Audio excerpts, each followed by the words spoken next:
Welcome back to the Payback Portal, where entitlement meets its icy demise. We serve justice cold, calculated, and without apology. If you enjoy watching the arrogant get exactly what they deserve, make sure to hit that subscribe button. Now let us step into the cold.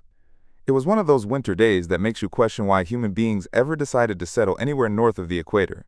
The kind of cold that does not just sit on your skin but actively tries to invade your bones.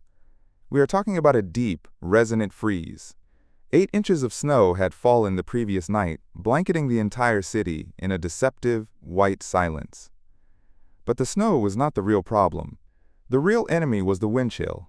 The meteorologist said it felt like it was in the negatives, well below 0 degrees Fahrenheit. But numbers on a screen do not do justice to the physical sensation of the air turning into invisible knives. I usually consider myself well equipped for this sort of weather. I drive a rugged, all-wheel drive SUV. It is a beast of a machine, designed to laugh in the face of snowdrifts and icy patches. For me, getting out of the apartment complex is rarely an issue. I just turn the key, engage the four-wheel drive, and crawl out of whatever nature has thrown at us. However, life has a funny way of throwing curveballs when the weather is at its worst. My SUV was in the shop for repairs, sitting uselessly on a mechanic's lift miles away. That left us with one option: my wife's car. Now, my wife drives a Prius. In the summer, it is a fantastic, fuel-efficient vehicle. In the winter, specifically in 8 inches of unplowed snow, it is effectively a bobsled with an engine. It slides with the smallest amount of moisture on the road. It has low clearance. It is, for all intents and purposes, the worst possible chariot for a frozen apocalypse. We needed to get to the grocery store. The pantry was looking grim, and with the storm continuing to loom over us, we could not afford to wait another day. But looking out the window at the parking lot, I knew this was not going to be a simple hop-in-and-go situation. The Prius was not just parked, it was buried. The plows had come by the main road, pushing a wall of slush and ice against the back of the cars, entombing them. I sighed, drank the last of my hot coffee, and began layering up: thermal shirt, sweater, heavy coat, scarf, hat, gloves. I looked like a marshmallow man, but I knew I would need every layer. I grabbed the shovel from the closet. It was time to go to work. Stepping outside was a shock to the system. The wind immediately found the 1 millimeter of exposed skin on my neck and stung it.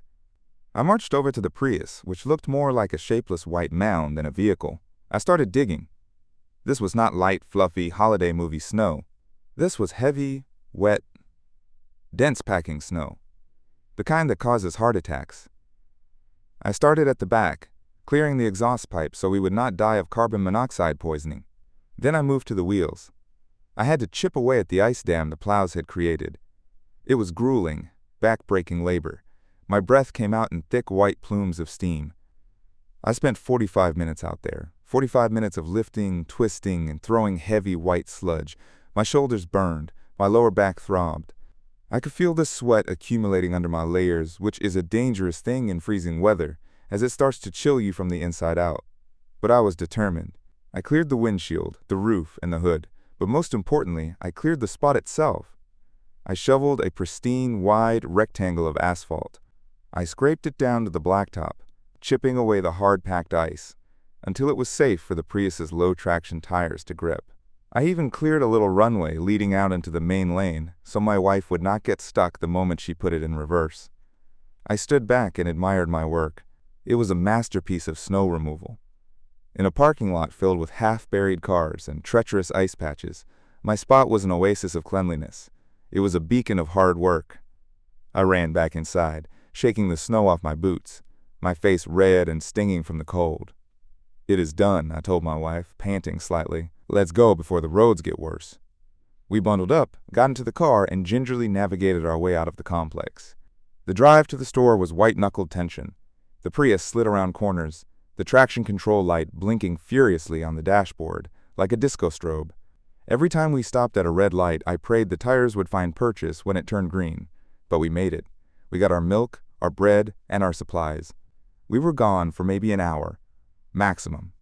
The drive back was slightly better as the main roads had been salted, but the anxiety of the return trip was replaced by the anticipation of getting back into our warm apartment.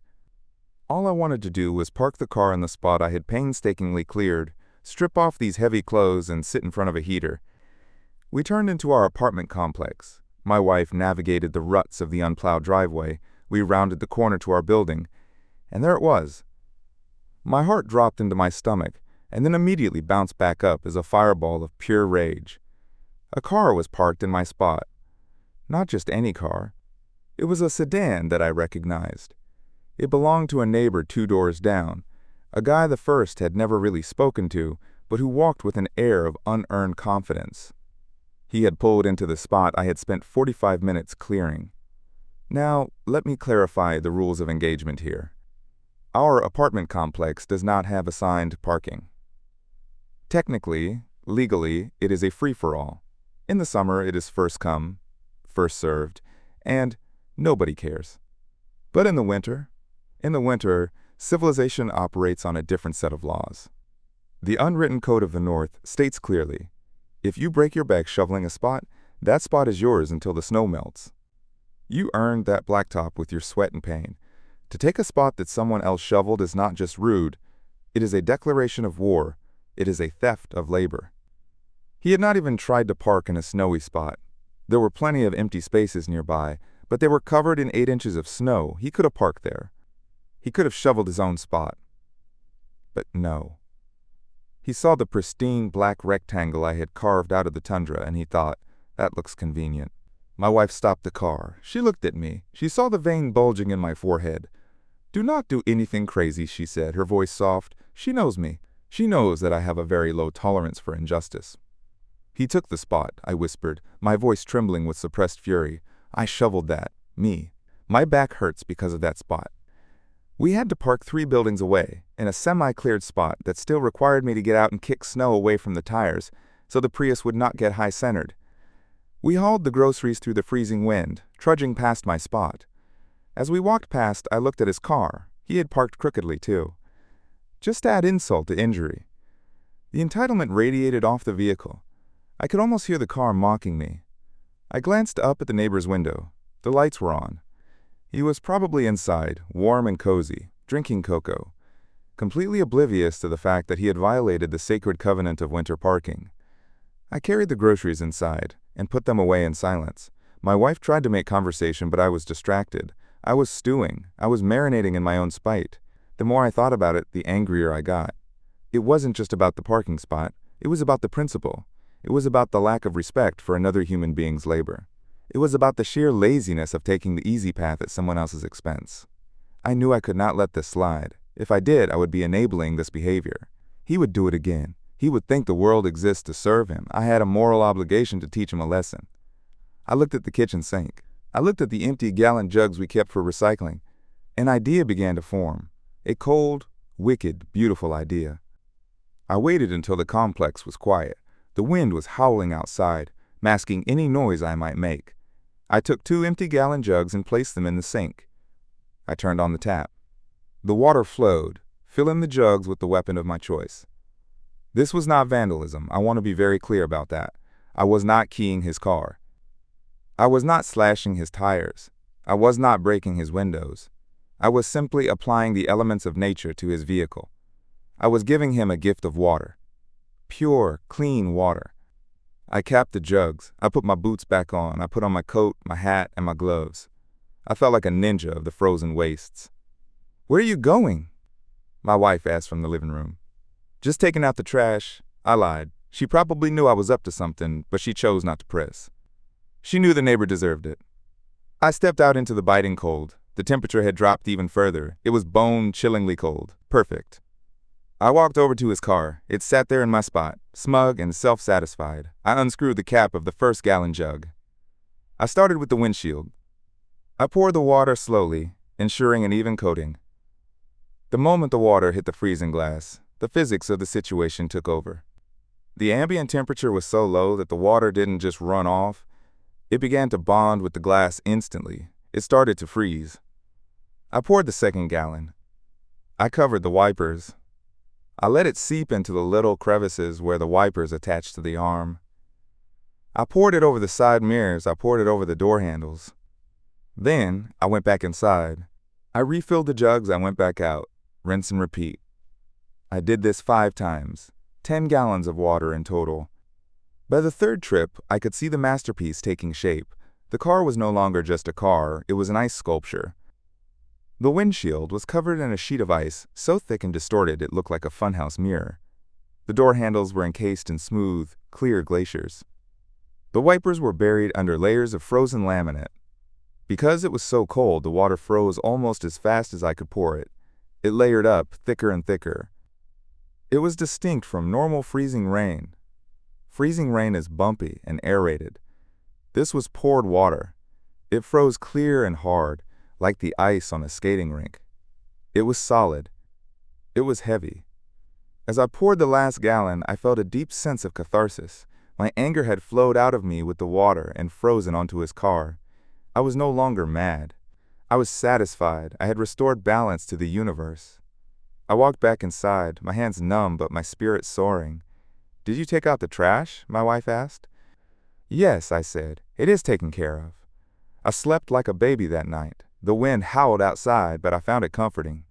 I knew that every gust of wind was hardening the shell around my neighbor's car, sealing his fate. The next morning, I woke up early. I did not need an alarm. The anticipation woke me up. I made a fresh pot of coffee and took a mug to the front window. I pulled the blinds back just enough to see out without being seen. It was a gray, dreary morning, but to me, it looked beautiful. Around 8 a.m., the neighbor emerged. He was dressed for work, carrying a briefcase and a flimsy little plastic ice scraper. He looked rushed. He walked up to his car, probably expecting to brush off a little light dusting of snow and be on his way. He stopped. He stared. He reached out and touched the door handle. His hand slid off. It was encased in half an inch of solid ice. He tried to pull it. Nothing happened. It was fused shut. He looked at the windshield. He tapped it with his scraper. Click, click. The sound was sharp and high-pitched, the sound of plastic hitting solid rock. I took a sip of my coffee. It was delicious. He began to scrape, or rather, he began to flail. He dug the scraper into the ice and pushed with all his might. The scraper skittered across the surface, leaving barely a scratch. He was not removing ice. He was polishing it. He tried the other door. Frozen. He tried the back door. Frozen. He went back to the windshield and started hacking at it like a madman, using the corner of the scraper to try and chip away the glacier I had created. I watched him for 10 minutes, then 20. He was getting frantic. He was looking at his watch every 30 seconds. He was on his phone, presumably calling his boss to explain why he was going to be late. I wondered how that conversation went. "I can't come in yet. My car has been encased in a block of ice by a vengeful water wizard." He eventually had to go back inside and bring out warm water, which is risky, as it can crack the glass, but he was desperate. Even that took time. He had to run back and forth, melting layer by layer. It took him nearly 45 minutes to get the car open, and the windshield clear enough to drive. 45 minutes. The exact amount of time I had spent shoveling the spot. Justice is rarely this poetic. He finally managed to peel out of the spot, sliding around angrily as he left. I watched him go, feeling a warm glow in my chest that had nothing to do with the coffee. Some people in the comments might say I went too far. They might say it was petty. To them I say, you are absolutely right, it was incredibly petty. That is the point. I did not damage his car. The ice melted eventually. No permanent harm was done. But I stole his time. I took back the 45 minutes he stole from me. The lesson here is simple, folks. In the summer, park where you want. But in the winter, when the snow is deep and the wind is cold, respect the shovel. If you see a clean spot that you did not clear, keep moving. Because you never know who is watching from the window, and you never know how many gallon jugs of water they have under their sink. Don't take my goddamn parking spot.